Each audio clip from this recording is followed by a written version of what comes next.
আদালতের নির্দেশ অমান্য, দিনে দুপুরে চলছিল অবৈধভাবে পুকুর ভরাট। বিষয়টি নজরে আসতেই জেলার বিভিন্ন প্রশাসনিক দপ্তরে অভিযোগ জানায় জেলা বিজেপি। ইমেল মারফত জেলাশাসক থেকে শুরু করে মেদিনীপুর পুরসভায় অভিযোগ জানান মেদিনীপুর বিজেপি সহসভাপতি শঙ্কর বুছাইত।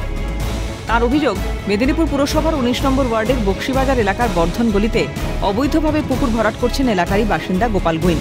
পুরসভা পরোক্ষভাবে মদত দিচ্ছে বলেও অভিযোগ বিজেপি নেতার। সূত্রের খবর, ইতিমধ্যেই পুকুরের মালিককে পুকুর ভরাট নিয়ে নোটিশ দেওয়ার প্রক্রিয়া শুরু হয়েছে।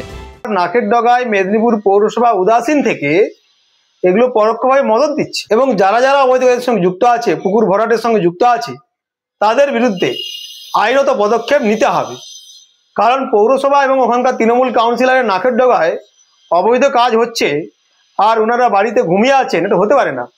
অভিযোগ অস্বীকার অভিযুক্ত পুকুর মালিকের। যে করছে জানি, কিন্তু জঙ্গলটা পরিষ্কার করছে।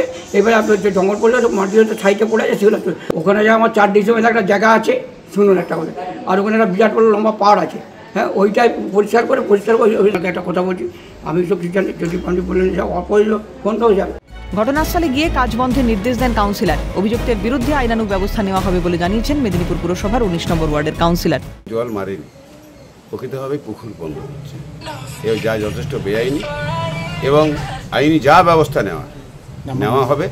এবং আমি নিজে যে প্রত্যক্ষদর্শী দেখে এসে তাদের বারণ করে এসেছি, এই জিনিস বরদাস্ত করা হবে না। বেআইনি পুকুর ভরাট নিয়ে কড়া নির্দেশ দিয়েছে কলকাতা হাইকোর্ট, কিন্তু তারপরেও আদালতের নির্দেশ অমান্য। প্রশাসনের নাকের ডগায় কিভাবে চলছে পুকুর ভরাট?